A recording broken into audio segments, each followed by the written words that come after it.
नाजरीन, Telangana news today की खबरों में आपका खैर मकदम है। आइए देखते हैं चंद तफसीलात। కొత్త సంవత్సరం వేడుకలు రేపు ప్రారంభమవుతున్నాయి.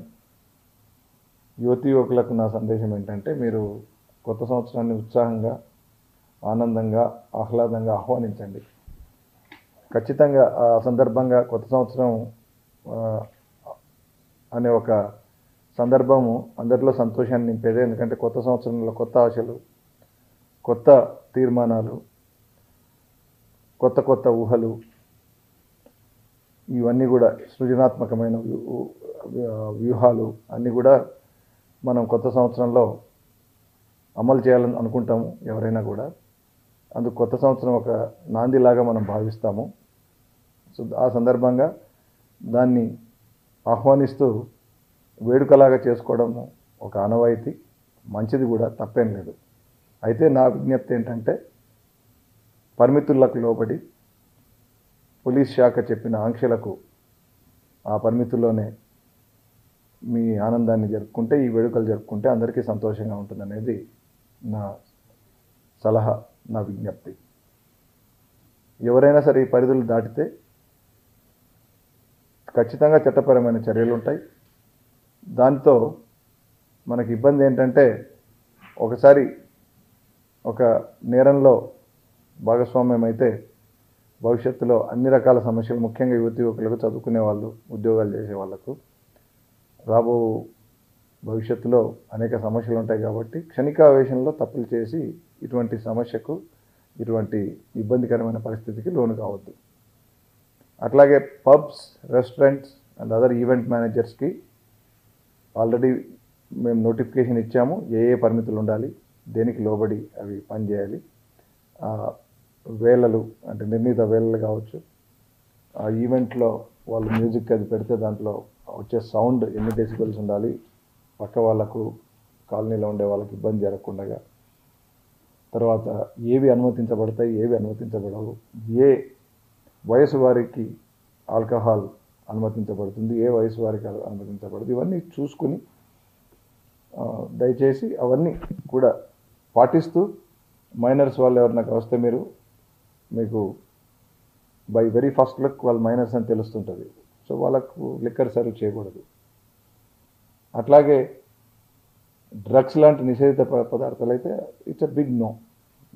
Question of supplying those things మీరు మర్చిపోండి. ఎందుకంటే అవి సప్లై చేస్తే ఖచ్చితంగా మాకు ఇన్ఫర్మేషన్ వస్తుంది. మీరు ఖచ్చితంగా దాన్ని నేరంలో భాగస్వాములు అవుతారు. అది చాలా పెద్ద నేరం. ఆ పెద్ద నేరంలో మీరు ఒకసారి ఇరుక్కున్నారంటే నిర్వాహకులు ఎవరైనా చాలా ఇబ్బందులు పడాల్సి వస్తుంది. మీ పబ్, రెస్టారెంట్లు కూడా మూసేసే పరిస్థితి వస్తుంది. దయచేసి ఇవన్నిటికీ కూడా ఆస్కారం ఇవ్వకుండా పరిమితుల్లో అందరం కూడా ఈ కొత్త సంవత్సరాన్ని ఆహ్వానిస్తే అందరికీ సంతోషంగా ఉంటుంది. మిగతా వాళ్ళకి ఎవరికి ఇబ్బంది కలగకుండా. ఇక రోడ్ల మీద తిరిగే యువతి యువకులకు బైక్స్ కానీ, కార్స్లో కానీ వెళ్ళే వాళ్ళకి నా సలహా ఏంటంటే, తాగి నడపొద్దండి. మీ వెహికల్ నడపడానికి ఒక మీ స్నేహితుడిని ఎవరైనా డ్రింక్ చేయని అలవాటు లేని వాళ్ళు కానీ, లేకపోతే ఆ పూటకు డ్రింక్ చేయకుండా కంట్రోల్ చేసుకునే వాళ్ళు పెట్టుకోండి. మీరు రిటర్న్ వెళ్ళేటప్పుడు డ్రైవింగ్ వాళ్ళు చేయాలి. ఎందుకంటే డ్రంక్ అండ్ డ్రైవింగ్ మధ్యలో మేము చెక్ చేస్తాం. మళ్ళీ అవన్నిట్లో పట్టుబడితే మళ్ళీ ఇబ్బందులు వస్తాయి చట్టపరంగా. రెస్టారెంట్స్ వాళ్ళు, పబ్స్ వాళ్ళు కూడా చూడాలి. వాళ్ళ శక్తి మేరకు ఏదైనా గ్రూప్కి అందరూ డ్రింక్ చేసి ఉన్నారంటే వారికి డ్రింక్ చేయని వ్యక్తిని అరేంజ్ చేసే, డ్రైవర్ని అరేంజ్ చేసే ఏదైనా ఆ వ్యవస్థను కూడా ఒకటి ఏర్పాటు చేసుకుంటే మంచిదే. ఇట్లాంటి వ్యవస్థలు ఏర్పాటు చేయడం వల్ల మీ పబ్ ఇమేజ్ కూడా పెరుగుతుంది.